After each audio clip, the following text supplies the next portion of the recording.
All right, it's just past midnight on December 21st, 2020. I watched the director's cut of Battle Royale. The original one came out in 2000. It's based on a book that came out in 1999. The director's cut came out in 2001. I've watched this movie at least a couple of times beforehand, and as a teen. It was banned. I'm not going to get into that kind of stuff. How I normally do this, I just, talk about what I saw, give my 2 cents. You can either agree, disagree, not listen, remain silent. Whatever, listen, whatever. This is, I guess, purely educational purposes for myself. And if you think that you if you learned a thing or two, cool. Anyway. And I guess, I don't know, I feel like giving a little motivation out there. Because clearly, I'm not the best. I'm an amateur at this. I'm not a professional. If you think you can do a better job, fucking go on ahead. I honestly think that you should. We need more opinion out there. But maybe not. I don't know. But I'm going to give mine. So, with that being fucking said, let's get right into the credits. Giving credit where credit is due. Like I said, Battle Royale was originally a book that came out in 1999 by Kushun Takami. Let's get to the credits. Directors Kinji Fukasaku, which I'd like to say rest in peace.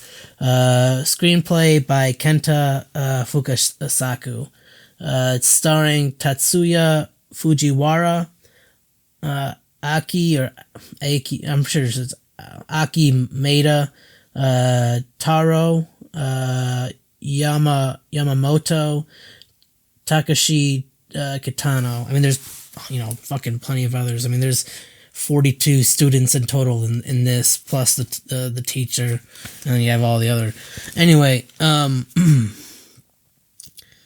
let's just get right into the little plot of it. At the dawn of the millennium, the nation collapsed. The nation of Japan. They're now like a totalitarian government. At 15% unemployment, 10 million are now out of work. Were out of work. 800,000 students boycotted school, and juvenile crime rates soared. Then they came out with this Millennium Educational Reform Act, aka the BR Act, the Battle Royale Act, and essentially the adults are blaming the kids as to why the nation has gone to shit. So they're they're punishing them. The adults are punishing the kids. Some of these kids didn't do anything wrong. So they're just all randomly selected. I think it's random. I believe it's more specifically a random class is selected. And in this case, I mean, I actually watched Battle Royale 2, and once again, they picked a class of 42 again. So I guess 42 is the magic number. And which, what is the Hitchhiker's Guide to the Galaxy? I haven't watched it, but I guess, the magic number is 42. I don't think that has any correlation. It's just probably coincidental. Maybe not. I don't know. I doubt it. But, I'll be looking at the fucking notes a lot, and I apologize in advance. I'm not the greatest host. But, if you're willing to listen, like I said, there might be something in it. Something. Maybe not. Maybe I'm just a complete dumbass. Okay. I wrote at the top, based on how ruthless these adults are to the kids, they're like almost making them as desired Japanese soldiers of sorts. It does play upon the history of Japan, and especially with Battle Royale 2, clearly. I mean, anyway, I'll get into that later. Two of the phrases at the very end, these are direct quotes, is what should an adult say to a child? Specifically, it's like along the lines of like, in this moment, what should an adult say to a child? I don't remember the teacher's name, but I'm gonna call him Bastard Teacher. I mean, he got knifed in the ass by one of the students. So I mean, you can imagine why he's not too nice on the kids, even though I'm sure he tried. I mean, I'm sure he tried. But like I said, during this one quote, it's what should an adult say to a child? This is the one teacher saying to one of the students, one of the main characters, a girl. Well, I don't know if she's a girlfriend beforehand. I think like it just kind of just happens. I believe I could be wrong. But anyway. There's a lot of students, I guess. I mean, I wrote down all their names, but I mean, when we get to them, I guess you'll know their names by their deaths, I guess, if they do die. I'll say some of the biggest names are or were Kawada. He was a returning student who had won a previous round himself, so he killed all of his other fellow students. There's Kariyama. He applied for it. I guess he's a very sociopathic. Gets a thrill for killing and whatnot. Shuya Nanahara. He's the main character in both the first and the second one, or one of them. His dad hung himself, and in toilet paper kept on writing, "You can do it, Shuya, you can do it," which is very fucking depressing. And this dad, apparently through a flashback, he really tried. He was just failing. No matter how much he tried, he just kept losing. And I guess one's willpower only can go on for so long. Their fire eventually, can be put out sometimes by their own, accord, I guess, their own actions. Which is very tragic. I mean, this movie, like I said, was banned. So I mean, it gives some context as to why, it might be. I mean, there's a lot of fucking shit. Like they say, like it says, like, well, there's a rating system in most countries, I imagine, but this one was like, if anyone below 15 should not watch it. And, I mean, there's, this could definitely make someone nihilistic for sure. There's no doubt about that. And the last one is Noriko Nakagawa, and she's the one student, and she's, I guess, the girlfriend of Shuya Nanahara. During the "What Should an Adult Say to a Child?" it's the teacher and her during this dream sequence, which might have been like a past memory. But the other one is "No matter how far, run for all you're worth, run." And I think that's one of the things that might be Shuya Nanahara said that, or Kawada said that.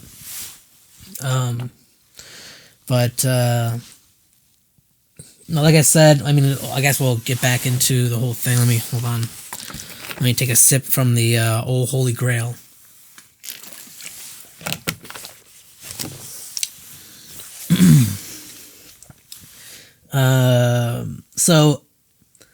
And I wrote at first, I believe the students think they're on a field trip, which it is totally, happens both times. They do think they're on a field trip.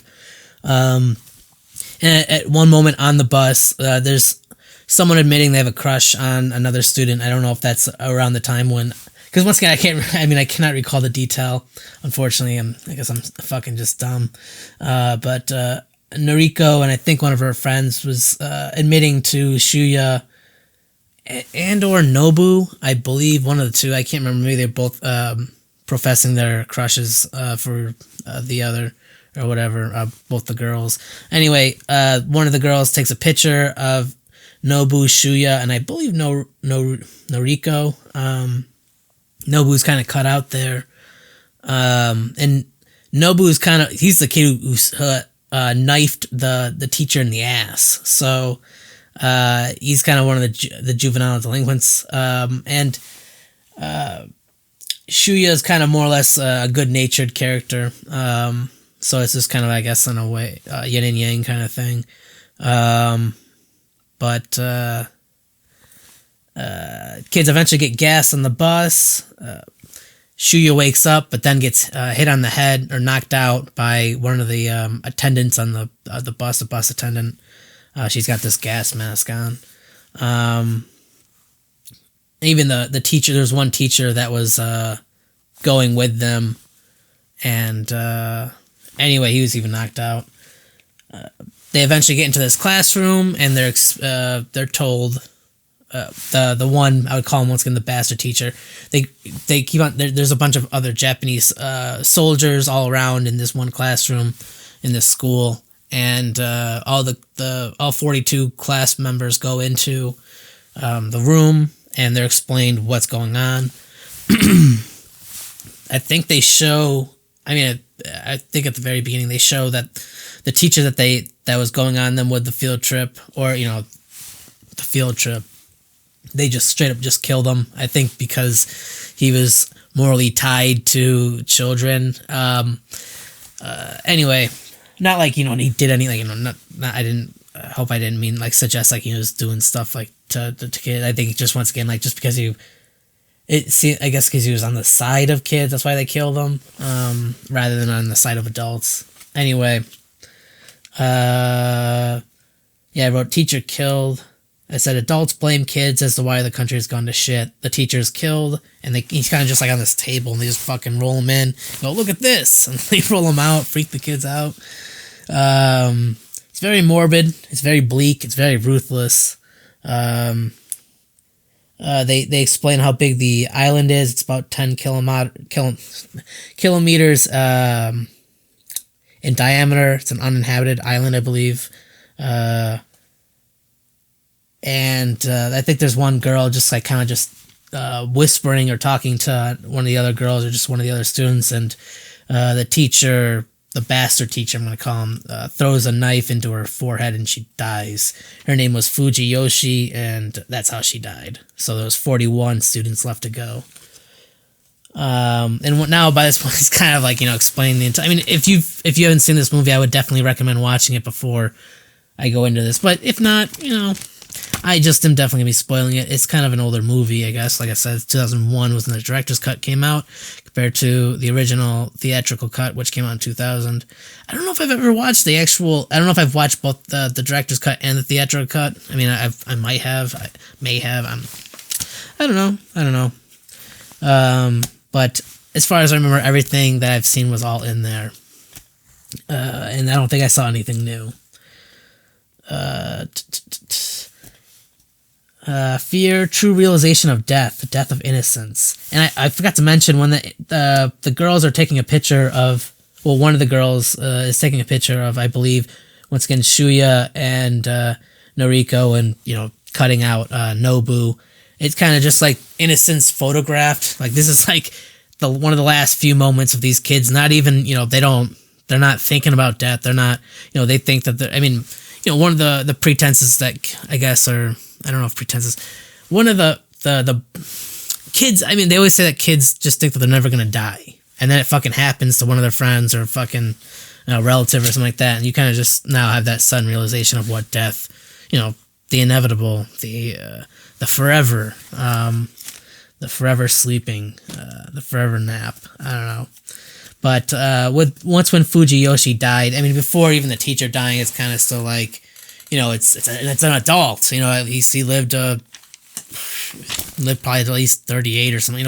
Probably lived a decent life. Kids. Once again, these kids are like fucking like maybe 15 or something like that, maybe 12, 13. It'd be crazy if they're only fucking 12 or 13. That would be insane.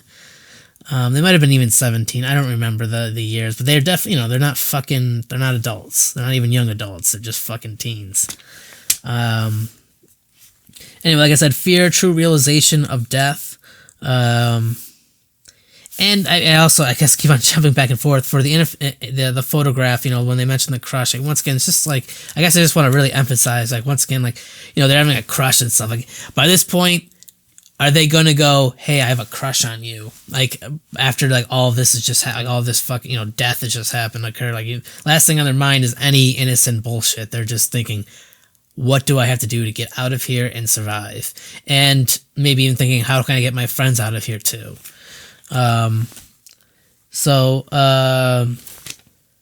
And I wrote, imagine wearing that collar in public, because all these kids, they all have their. I think even the teacher has a collar on, and this collar, if you try to like remove it, it blows up, and I think just like it kills you instantly. It just, I don't know if I don't think it slits their throats. I think it just blows up. It's just a small explosive that just enough to kill them, make them bleed out. Yeah, I just wrote, imagine wearing that collar in public. Imagine if like we did live in a fucking world where it was like that. I was just watching, I just finished the second season of The Boys off of Amazon, which is based on a comic. And I think I read pretty much all of it. Probably not all of it, but a lot of it. I would like to, reread that. Anyway, at one point there were people that are getting their heads exploded, and it's like, there's that thought that we're gonna have satellites in the sky that can just like blow up people's heads or shit like that. Anyway, just once again, imagine wearing that collar in public, just like that. That would be true ownership, I feel like. And people are, maybe they're afraid of the fucking what microchips going in our bodies, doing some shit like, I don't know, or what are they called? The robots, I think not nanites. Fuck, it doesn't matter. Just like little robots in the bloodstream and shit. I just can't. I forgot what it's called. But that shit. Just anyway. It's just a thought, and it's very bleak for sure. Dystopian for sure, and it's especially the second one is definitely dystopian. I wrote ruthless. Kuninobu dead, and I think the bastard teacher who got knifed, which he has, kind of every right to potentially kill this kid. I mean, like, honestly, if you're gonna be if to be true good is, I guess, to maybe one day they will learn from their mistakes. So, obviously, getting knifed, you obviously want to eye for an eye, but once again, what does that really solve in the end? This was even, way more, far more ruthless. He clicked the Nobu's necklace, and it started beeping and eventually exploded. The kids are just pushing him around. He's like, help me, and they can't, helpless, and they just know that like the shit's gonna explode. So like, don't get close to me. I don't want you to fucking, maybe it'll kill me too. So it's just, once again, fucking absolutely bleak and ruthless. Just fucking A, man. And like I said, Kuninobu, dead, 40 to go. And he was really good friends with the main character, Shuya Nanahara. There's a lot of, I'm sure, karmatic messages being put in this. You kind of get what you reap what you sow. You sow. Anyway, something along those lines. I'm sure there's a lot of probability and effect here too, but it is a movie, so. I wrote, kids are the only ones that show feelings. None of the adults are, all the soldiers, they're fucking, blank face, not, showing any emotion. They're just there, doing what they need, wherever they're ordered to.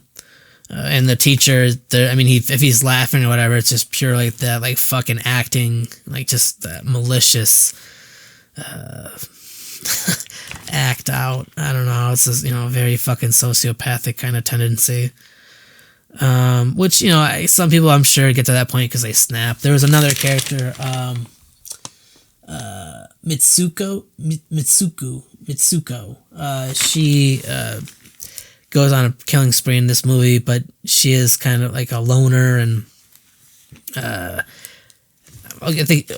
she was almost molested, but she killed the molester, pushing him down the stairs. I guess she was, smart enough, but definitely not mature enough to deal with something like that. It's fucking, heinous crime. It's just, she fucking, a kid killing somebody. That's fucking, that shit isn't just in movies though. Shit like accidents happen, and not even just accidents necessarily. Kids kill. Whether out of defense or even worse.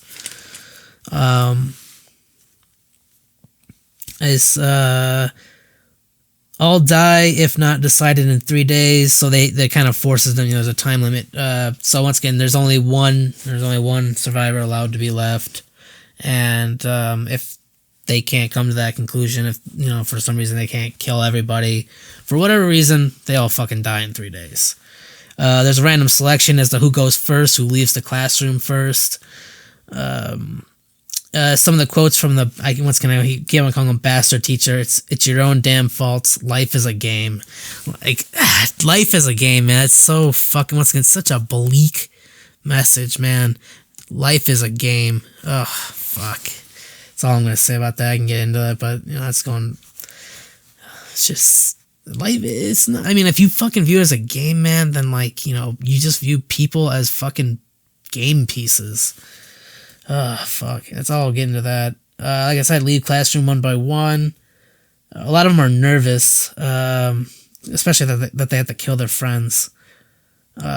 One girl rejected the bag.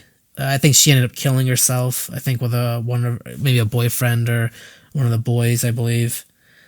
And as they're leaving, in the bag, I wrote down, I said, inside the bag, there's 3 bottles of water. I mean, they said water and food, but on the screen it showed 3 bottles of water, 1 loaf of bread, a map, a compass, a flashlight, a random weapon/item, and then if they wanted to take some personal items, they could do that. So, nonchalant saying if you need tampons, in which that does play a part in this movie, actually, because some of these students are detectives. I'll say that much. But so 2 have already died, not even leaving the classroom. I think that literally happens in Battle Royale 2 in different kind of circumstances in a way. But anyway, I can't wait to talk about it. That's all I'm gonna say. There's a girl named Tendo. She dies. An arrow goes through her throat. Oops, sorry. There's a girl named Tendo. An arrow goes through her throat, and she's killed by this overweight kid named Akamatsu. He's got a crossbow. He was lucky enough to get a crossbow in his bag. For example, Shuya Nanahara, he gets a pot lid, just a metal pot lid. Not even, it's a very, I wouldn't say super thin, but it's not thick at all. And Noriko Nakagawa, she gets binoculars. Some people get guns. Some people get like fucking, not necessarily scythe. I forgot exactly what it's called. What's her name? Mitsuko, she gets fucking, I can't remember what the fuck it's called right now, but a sickle. Sickle, I believe it's called. It's not exactly a sickle. Maybe it is a sickle. I think that's anyway, it's a variant of, I don't know, it doesn't matter. Like I said, Tendo dies, 39 to go. The overweight kid Akamatsu, he gets killed by his own weapon. I forgot who. I think Nita. I think that ends up being this one kid. Nita. He steals the crossbow from Akamatsu. I don't know how, like a scuffle or whatever happens, and Nita kills Akamatsu, and he dies. So that's 38 to go. And I think Noriko Nakagawa, she says, I don't trust any of them. Which is like, how could you? I mean, like, you have no fucking idea by this point who's on your side. And especially when the end result is you have to kill each other, everybody else to, survive. It's hard to team up with that rule in place. I don't know if there's anything else to say before. I think that's pretty much it. Oh, yeah. One of the quotes, I fucking forgot to say this. Before the kids got gassed on the bus, excuse me, I felt like I said that wrong. Anyway, Kuni Nobu, excuse me, he's the kid who's pretty much a delinquent. He's the kid who's knifed the teacher in the ass. He, has been skipping school all the time, but the day they come with a field trip, that's the time he's like, I'm glad I came. So, that's morbid. I would say very gallows humor. There's a lot of gallows humor in this fucking movie, and Battle Royale too. Anyway, Requiem. I think I said everything on this side. Yep. So 4 people dead, 38 to go. And I think Nobu said at some point there's a flashback with Nobu and Shuya, and at one point Nobu is persuaded. I think once again, I think it actually was Noriko Nakagawa. She suggested to Nobu to come to the field trip because they're gonna have fun. And once again, I don't think she was. I mean, she definitely wasn't in on it by any means. But it's it's just very sad coincidence. I mean, it could be karma in a way. I wrote bastard teachers eating the cakes. There were these cakes that I believe once again Noriko was trying to give to Shuya, and once again they were gassed. And I don't think he was really hungry at that moment anyway. But he ends up eating all the cakes by the end of the movie. Which once again, like they really do. The director once again, Kinji does a really good job of. I mean, maybe it's the writer as well. So Kenta, they once again a very great combination. I believe it's father and son. I know they're definitely relatives. Waving guns. I don't remember waving guns. Huh. Oh, yeah. Next up, there's this. Like I said, there's this dude Kiriyama. As I mentioned before, he volunteered to be a part of this program, and there's like 5 students. They're all friends. They're all surrounding Kiriyama, and they're essentially gonna kill him. I don't know why they like. I guess that's kind of a plot hole right there. But at the same time, though, of course, there's gonna be some kids who have egos. like, yeah, I have the gun, and all Kiriyama had was a paper fan, and he was able to grab a semi-auto rifle. I don't know if it was an AK-47 or I don't. Well, it definitely wasn't an AK-47, but maybe I don't think it was an AR-15. I mean, I'm not fucking savvy on guns, but it was an auto assault rifle, I believe. So an AR. Anyway, I believe it was. And there were some other guns, and Kiriyama was able to grab the one kid, and he just like shot all the kids down, killing all of them. There was about 5 of them in total, which is pretty cool. I mean, there's a chance that would happen. I mean, it is kind of, I mean, we'll just say movie magic probability right there. There's just like, I mean, clearly there's some people that just like, they always want to, when they're in power, they're going to fucking, string it out as long as possible because they think they're in power. But if there's, I mean, obviously something like that could happen. Kiriyama fucking at the right time jumping in and fucking taking them all out. And they're not even fucking expecting it. So, I think the message there is just like, if you're going to do it, just fucking do it. Don't fucking tease the motherfucker. Because if they can get out of it, they're going to try at least. And I wrote, it was Kuronaga Sasa Gata, I believe, or Ganta, Sasa Ganta, I think. Tsu Kyoka and Numai. I fucking wish I wrote their names better. And Kani. All of them dead, 33 to go. Shit. I mean, it's not that important. But, it was just fun to write down. Well, that's kind of morbid to say that. It was just, normally I'm terrible with names, so it's just kind of like they were fucking like, this person died. It made things a lot easier because it was such a huge cast of actors and actresses. And I wrote, Yamamoto and Ogawa kill themselves, 31 to go, dropping like flies.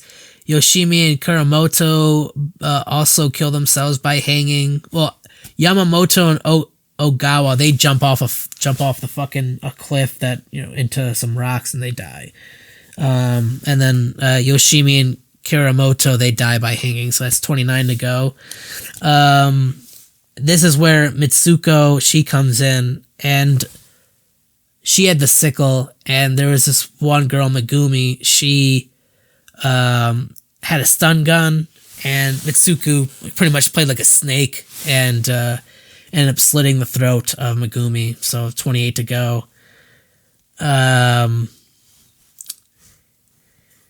I believe I don't know how many Mitsuko kills a lot of fucking people. I think she ends up killing like 5 or 6 people, and clearly Kiriyama, he kills a fuck ton too. Anyway, in the morning at 6 in the morning, the bastard teacher, he tells who died over the loudspeaker. I don't think he explains how they died. He just says these are the people who died. And I think even by order, I could be wrong. There are these danger zones or places to avoid. I'm not sure I can't remember what happens. Like you're just not allowed to be in that danger zone. I think maybe your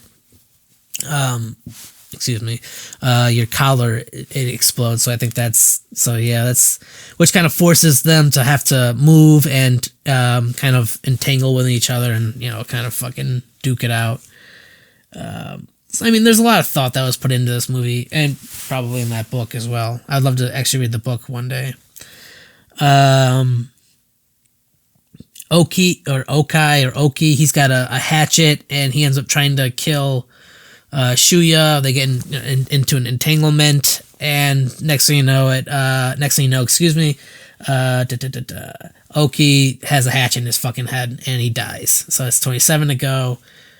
Motobuchi, I think he had a gun, and he ends up showing up, and I think he was going to take the hatchet or he was going to kill off Shuya, but I think it's once again Kawada, he ends up fucking shotgunning Motobushi in the fucking the chest. He ends up dying. 26 to go. There were 2 girls that had this. One of them had a loudspeaker or whatever. One of the, I forgot what the fuck they're called. Shit you use at like fucking like protests and whatnot, or even like huge picnics or whatever. Fucking whatever. I don't even know. There's many reasons. I forgot the fuck they're called. Megaphone. And Kusaka, Yukiko, one of them had it, and they were kind of just like, let's fucking come up with a plan. Let's, we don't have to do this. Kiriyama ends up fucking gunning them both down. 24 to go. At noon, there's a death report telling who died again. In which the bastard teacher, I'm gonna keep calling him that. He's saying calling for peace was a good idea, but you can't win them all. And which that is the truth. I mean, like because imagine, like, say World War II. I mean, based on what little I know with their history, they kind of had no choice. It was either like accept the next empires, the bigger empires were just gonna fucking take over, and there's nothing you can do about it. I think if anything, it was just kind of show like we're fucking scrappy, but we're gonna put up a fight. If they tried doing peace, I'm sure it wouldn't have gone. Peace is just it's not, you can't. I mean, there's always going to be an outside force, whether a huge like a genocidal dictator or leader or whatever, or like a bunch of fucking bandits, mercenaries, or like whatever, assassins, what the fuck ever, hired guns. There's always gonna be some evil force out there, small or big, that is trying to make moves and trying to change. I don't know, make peace for themselves, which peace, positivity, negativity, good, evil, all that shit is a matter of perception. Because just simply put, a nuke in someone's eyes could be a positive thing. So with that being said, let's continue on. In which that kind of once again leads into Battle Royale 2. But anyway. Calling for peace was a good idea, but you can't win them all. Hirono, she had a gun, and I think she confronted Mitsuko, and she was like, yeah, I saw that Megumi had her throat slit. I saw that there was a tampon, and I don't think that Megumi, or I know these other girls they weren't on their period, but I'm pretty sure you started your period yesterday. So once again, detective work, and this is once again someone who has got a gun, they have power, and they know they can take out the person, but they stall, and it ends up fucking doing them in. And Mitsuko, she has a fucking stun gun. She's got a fucking a sickle. Once again, I will just call it sickle. I think sickle is the right word. I can't remember. There might be a better, a more specific, more accurate. I'm sure there's a more accurate name, and maybe it'll come to mind later on. But right now, sickle is the only word I can think of. And then she's now got a regular, a pistol. Which she got off of Hirono, and so now that Hirono died by her own fucking gun, there's 23 to go. I don't know if, I'm pretty sure, anyway, Mitsuko did not stab her. I think it was by gun. I think she was able to grab the gun from her. And then at one point, Nakagawa, I don't know how the fuck she got hurt. I can't remember how she got hurt, but I think she was feeling faint or unconscious. She was starting to, become unconscious, or she's fainting or whatever. She's very tired. She needs rest. But yet she still shows feelings of jealousy towards one of the other girls that explained that or confessed her crush or feelings for Shuya Nanahara. And there ends up being a lot of girls who end up having a crush on Shuya. But all I was saying, right, the only reason I wrote that down is it's just, love is just funny sometimes. I mean, obviously, I think, once again, I think they kind of didn't even know they even liked each other, but just, even though she's about to faint and stuff like that, she still has the feelings of I want this dude, fuck that bitch. It's funny. I don't know. I wrote Yokiko. Yeah, Yokiko had a crush on Shuya Nanahara, and I think that was the girl that Nakagawa was kind of pissed off, jealous of the fact that there was another girl that liked him, and so she was kind of, once again, that fear, will he leave me or whatever. It didn't. Let's not get. We don't have to get into the fucking soap opera here. I wrote Kawada, Nakagawa, and Nanahara all meet up again. There's this hacking system. Ijima, Yutaka, and Mimura. I believe those are the three guys that are. Well, one of them is a hacker. I think he got. I don't know how the fuck he. I mean, he just. I don't remember. He has an uncle that was fighting another war somewhere else. Which might have been a reference to Vietnam War or Korean War, or just any war in general, I guess.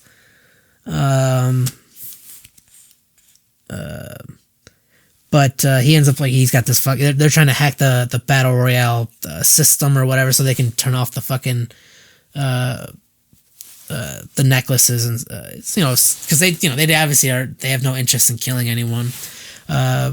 They realize the hacker, he realizes that the necklaces have microphones in them, so he has to type out what they need to do, and they're trying to. Well, there's two things. They're trying to hack the system, and they're also trying to make a bunch of fucking bombs, a pretty big bomb, so that they can just fucking run it into the school and fuck shit up. Hopefully, that's what they're hoping for. So two of the friends they're going out finding the ingredients for making bombs, which is it's coincidental that they do find all this shit on the island. I'm sure it's there for a reason, but to make the fucking battle royale a little more interesting. Anyway,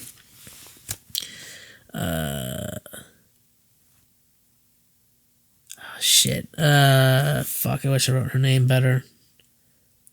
Shit. Maybe I'll be able to find the name better later on, because I'm pretty sure. Yeah, there's this one girl, Chiguta, or I wrote it. It's Chigu. I think that's a TA. I don't know, or it could be Chigusa. I believe I wrote her name down later on, so maybe I'll be able to find that. But there's that dude Nita. He's got the bow and arrow. He killed the overweight kid. He's got this affection crush for Chiguta. I'm pretty sure it is. fuck, I wish I could fucking I guess a dick, but she does not. She has no love for this dude. And Nita eventually is like, if you don't fucking if you're not gonna take it, or if you're not gonna take my love, I'm gonna I guess take your love. Essentially, he's gonna fucking threaten to rape her. She ends up stabbing him in the dick, killing him eventually. I think she stabs him in the chest, but she stabs him in the dick several times. I mean, once again, very gnarly, and that's. I mean, like, I've seen this movie at least, I would say about 3 or 4 times. So, I mean, I guess the dick stabbing doesn't get any easier, but I guess you kind of get used to it a little bit. But there's a huge, kind of metaphor in that whole dick stabbing thing. And she's like that, do you really give a shit about? Like, it's like you're all about to fucking die, and this kid, all he's thinking about doing is trying to get laid. And that's probably what pissed. And plus, obviously, this kid. Who does this kid think he is? Essentially. But that said, he died. He gets killed. So there's 22 to go. But then immediately, Mitsuko finds her Chigusa. I guess maybe I didn't write her name down again. Chiguta. I'm pretty sure it's a T I wrote. Anyway, it could be Chigusa or Chiguta. I'm sorry, I fucked up that name. But she gets killed by Mitsuko. I'm pretty sure by the gun.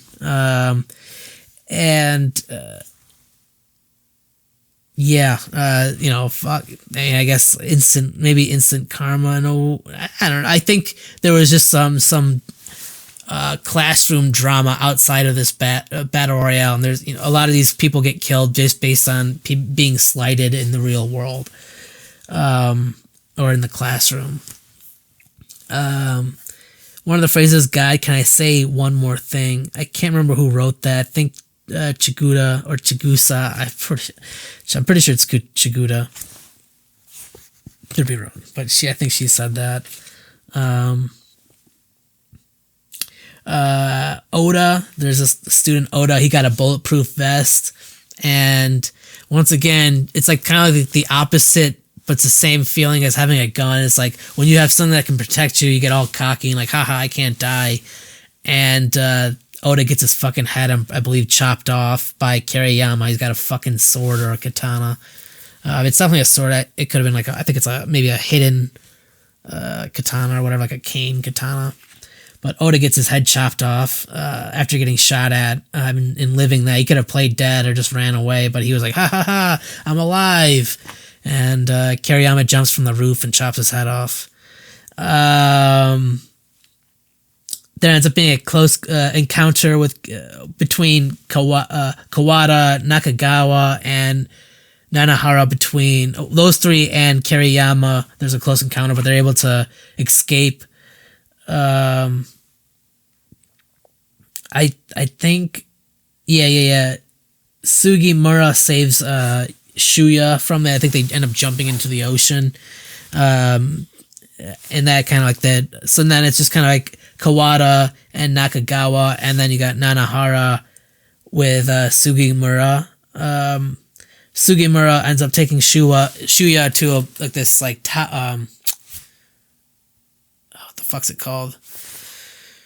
A lighthouse, I believe, or it's a tower or something like that, and he's all badly hurt by this point, but one of the girls or a couple of the girls end up healing, or not healing, but well, I guess healing him, but wrapping him up, taking care of him, first aid and all that. But before that, it jumps back to the hacker rebels, and they're now coming up with a bomb, like I said, to stop it all. Then it jumps to Shuya. Yeah. And within that, I guess all that time frame, Mizuho, I believe, and Kaori, they die. Excuse me, they get stabbed to death. I think they even got stabbed in their dicks as well by Mitsuku. Well, I guess Chigusa or Chiguta, she stabbed those guys' dicks, but they don't show a close-up of, I believe, Mizuho and Kaori, but they got, I'm pretty sure, bloody crotches, so I don't know. But they do definitely get killed by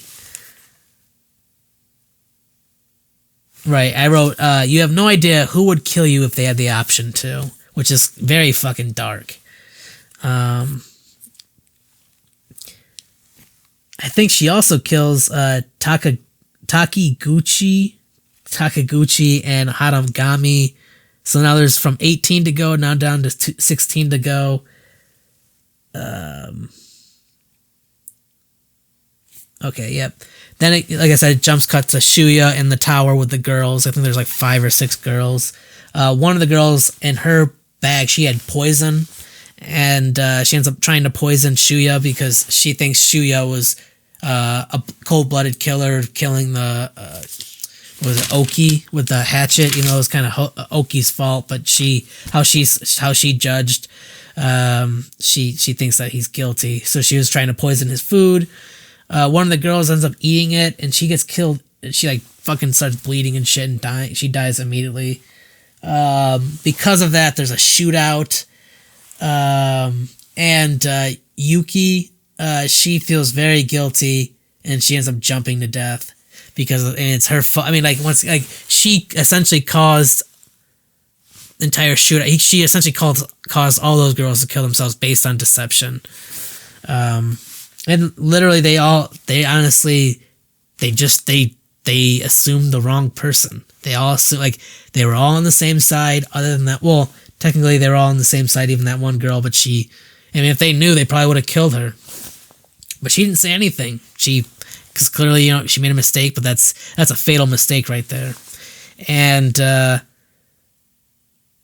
it's so funny. I mean, the guilt she felt. I mean, she could have just immediately said it, but she couldn't say it. She couldn't admit it to anyone. But she couldn't admit the guilt to anybody. She had to end up fucking killing herself. Anyway.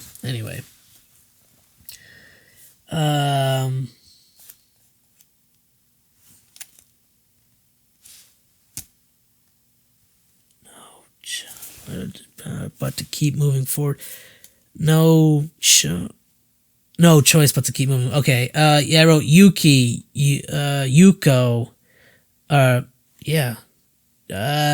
Haruko or Haruki, Yuka, Satomi, and Chisato. Those were all the girls that ended up dying.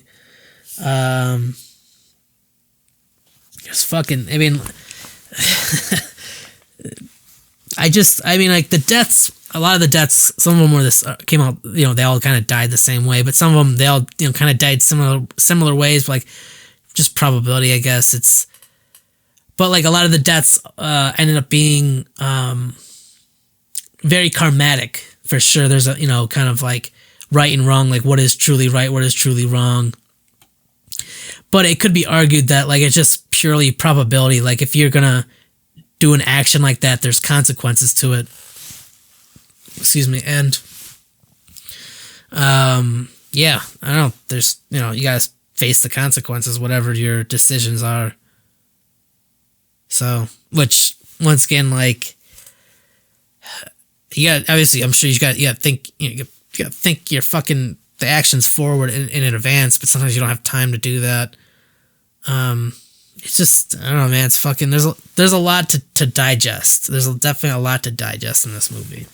And it's not just a killing spree. There's definitely, it's not just all, I mean, it's very chaotic, but they didn't all these kids, like, they purely innocent. I mean, some of them, yeah, sure, just juvenile, just head in the wrong path or direction, need to be straightened up in a way. And it's just like, how do you solve that problem?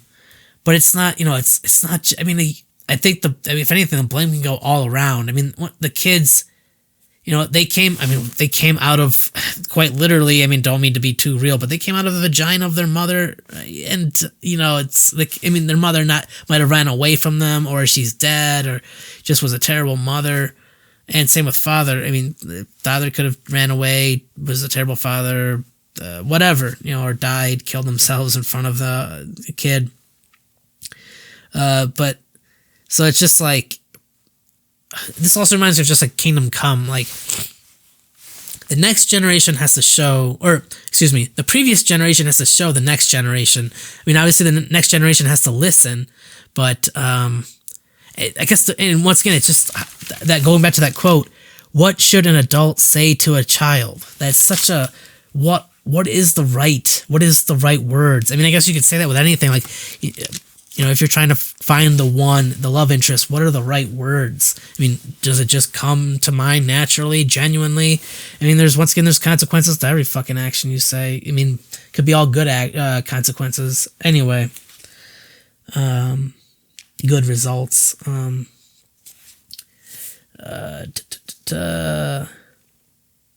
Okay, so now in pretty much this category, Nakagawa has a dream with the bastard teacher. That's I wrote no remorse. Yeah. That's that they're eating like fucking popsicles on this kind of like beachfront or this bay.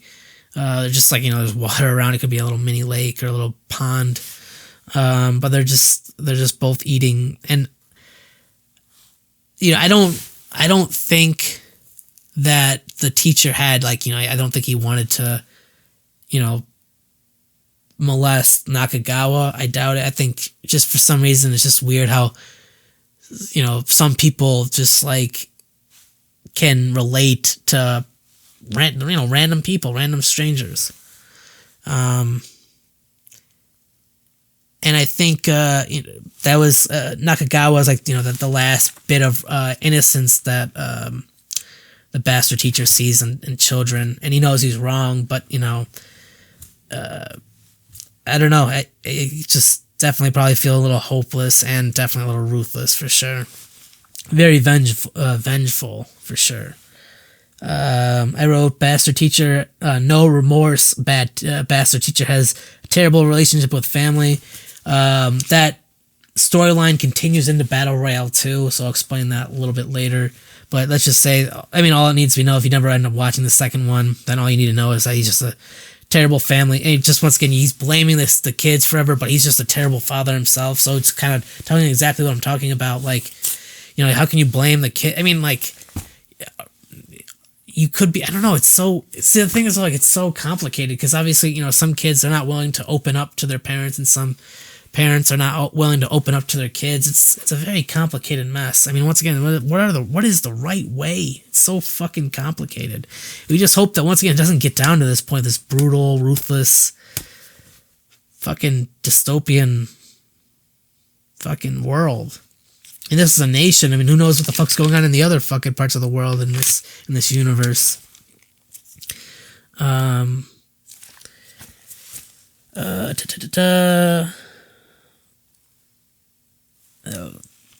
Shuya ends up meeting up with Nakagawa again and Kawada, I believe, or I think Kawada ends up leaving. I can't remember, but I do know that Nanahara or Shuya ends up meeting up with I think it's Noriko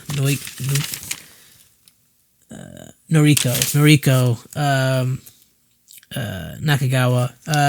They end up meeting up together, and one of the quotes I wrote down was, "I'm weak and useless, but I'll stay by your side. I'll protect you." And that's a very strong kind of message to, that's a very, very very intimate, I guess very dramatic, a very emotional moment.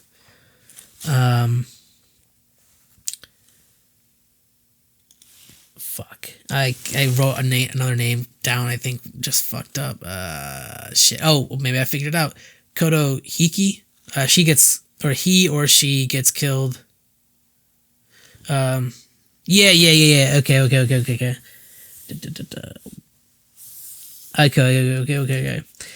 Sugimura, he was kind of helping out with the hacking system guys,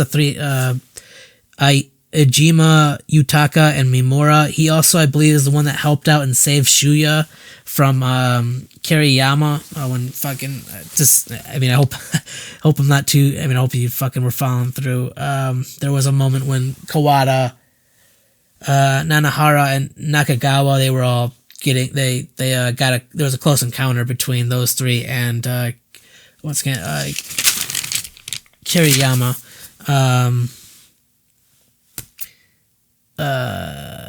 That was anyway. But Sugimura, he confesses his love. He had a crush on Kotohiki, but she had no idea. I mean, it's in that kind of it's just one of those moments. Once again, Battle Royale 2 has another moment like that, a couple of moments like that. But it's like if you never express your crush or your feelings or your attraction for somebody, they won't often, and that's like, they can figure out your hints, or they can just kind of, figure you out, which is, the probability, the chances of that actually happening are very slim to none. Whereas at least if you express your feelings and they shoot you down, I guess you could continue to have those feelings, or you can just go, okay, they're not interested, time to move on. But once again, Kotohiki, she had no idea, and I think that she had known Sugimura, because Sugimura ends up finding Kotohiki in like some warehouse or whatever, and she's got a gun.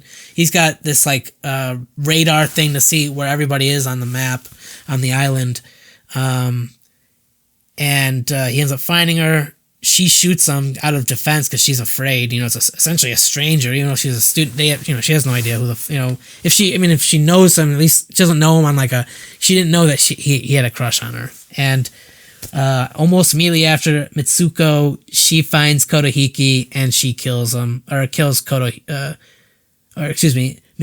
ends up killing Kotohiki almost like immediately after Sugimura gets killed by Kotohiki.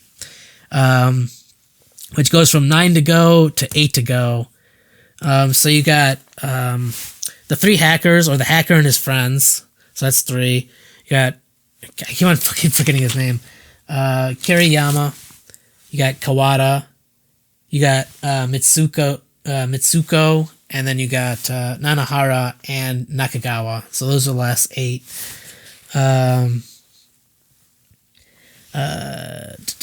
How could I know? You never said a thing. Yeah, this is the quote from Kotohiki when she found out that Sugimura had a crush on her.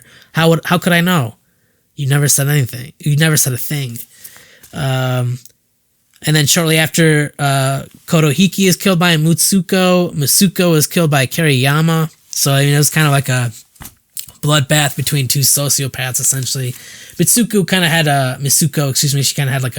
once again, she protected herself against a child molester, and her mom ended up being a whore or a prostitute, also a drunk. So very, she has a lot of anger inside, and this little game kind of allowed her to release that anger.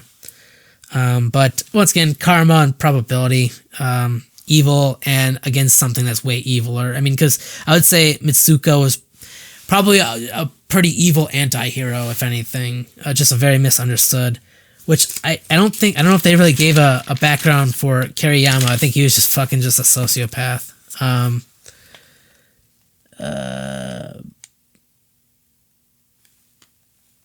Okay. I wrote little kids making bombs instead of baskets, which is once kind of fucking food for thought. You got kids are making bombs, kids are shooting, and kids are killing, and it's kids, innocent kids that shouldn't be dealing with this kind of situation. It kind of goes into once again Battle Royale 2 is anyway.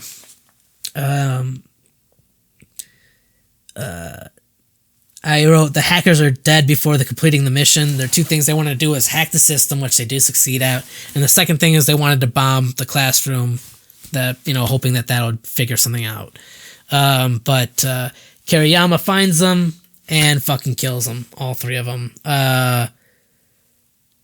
Which I guess for all little kids making bombs instead of baskets. I think most of the male kids on the team are all basketball players, and they keep jumping cut to this innocent where they're all teammates and they're all trying to help each other out, and clearly this is the opposite. You can't really be teammates in this situation because it's survival of the fittest. It's only one can survive. Fucking King of the Hill. Not literally King of the Hill, but essentially by the end of it. But one of the hackers shoots they filled up this car with a bunch of bombs, and they were going to drive that into the classroom or building or school or whatever. Then one of the hackers, I think it might be Ijima, he ends up shooting, I think Ijima, one of the hacker, he ends up shooting the car, which then explodes, blinding Kiriyama, and the only thing all he can use now is fucking his his ears to hear whatever the fuck, and he's just essentially just shooting whatever the fuck he thinks is, whoever's closest to him. And that's, essentially, I guess evil is blind in a way, just blindlessly killing you. Just if you're in its way, you're in its path, then fuck. Kiriyama ends up getting killed by, I believe it was, I want to say his name right again, Kawada, yeah. And then the last three that are left are Kawada, Noriko Nakagawa, and Shuya Nanahara. And I think they were able to, I think the hacking of the system was able to make it so all the necklaces shut off, I believe. There's a little short moment, a brief moment where Kawada's like, I'm gonna, this is the moment where I kill you guys. And maybe it was picked up on the mic once again in that, I can't remember, but they played off that Kawada ends up killing both Nanahara and Nakagawa, but it was they faked their deaths essentially. Kawada meets up with the bastard teacher, and just as the teacher, he's saying, like, I think it's like, because you cheated because of the necklace, I gotta kill you. But as soon as the bastard teacher says that, that's when Nanahara and Nakagawa come in. Once again, I gotta say this again because I feel like I said it, but Nanahara, he's all fucked up once again because jumping into the fucking ocean, and I think even he took a couple bullets from Kiriyama. So he's all, he's fucking pretty much, he needs full help from Nakagawa. But he's got a gun in hand. I think he once again I don't think it's an AK-47. It might be an assault rifle, but it's a semi-automatic. I mean, it's an automatic, semi-automatic, or whatever. Fires multiple rounds.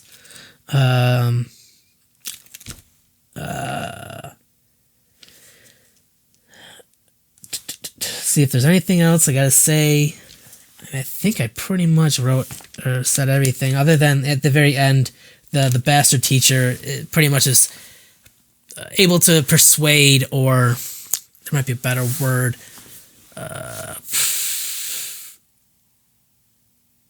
Fuck. I can't remember the exact word, but think of, like, in Pokemon, there's like this dark move that I don't think it's Pursuit. I don't think it's Swagger, but it's a move that taunt. I mean, he taunts. He taunts. I don't know why the fuck I was thinking about Pokemon. I mean, I guess it's Japanese, but that coincidental. How racist can I make this? Anyway, like I said, ending. I wouldn't say this, but the bastard teacher gets killed. I think it's by Kawada, or it was by Shuya. Someone fucking kills him, but he just had a water gun in hand. He had no. I mean, I think by the end of this whole entire thing, he was feeling very remorseful of the whole situation. He's walking around. He's pretty much dead, a walking corpse. He gets a phone call from. I think he gets shot, and he slumps into the couch, and then he gets a phone call on his cell phone from his family, and he says, "I'm not coming home," and he fucking just says some name. I can't remember what exactly he said, but he's just like fucking fuck this family or whatever. Essentially, he takes the last cake from Nakagawa, the cookies at the very beginning. That I think Noriko. God damn it, Noriko. Jesus. Noriko Nakagawa gives to Shuya Nanahara on the bus. That's what the bastard teacher's been snacking on this entire time. He eats the last one, and then he dies. Kind of a little dramatic movie moment, but the three of them escape by boat. Kawada dies from internal injuries. That kind of just happened throughout the entire experience or battle royale, and it ends with Nanahara Shuya Nanahara and Noriko Nakagawa escaping to a war-torn country like Syria or something like that, and kind of go missing per se, and that leads into Battle Royale 2. So once again, I apologize for looking at the fucking piece of paper so much. I mean, hopefully, that wasn't really that big of a deal. I'm pretty sure I said everything. I mean, once again, no matter how far, run for all you're worth. Run. What should an adult say to a child? I mean, I think those are some of the two biggest messages. I think there's a lot of references to Japanese history. I mean, one of the biggest things that, I don't know if they really talk about too much, but like Japan was very ruthless during World War II, just as ruthless as the Germans, the Nazis. The experiments they did on their prisoners of war, fucking disturbing. I forgot the I think it's like room something 7. I can't remember the fuck it is. But if you liked how creepy and disturbing Battle Royale can be, that's just tip of the iceberg. And once again, that's a movie compared to harsh reality. Anyway, that's pretty much everything I gotta say. Fantastic movie. I'm not the fucking first person to say this or to even talk about this, I'm sure. Just my 2 cents. If I'm wrong, I'm wrong. Anyway, thanks for listening. Take care, and I'll see you later.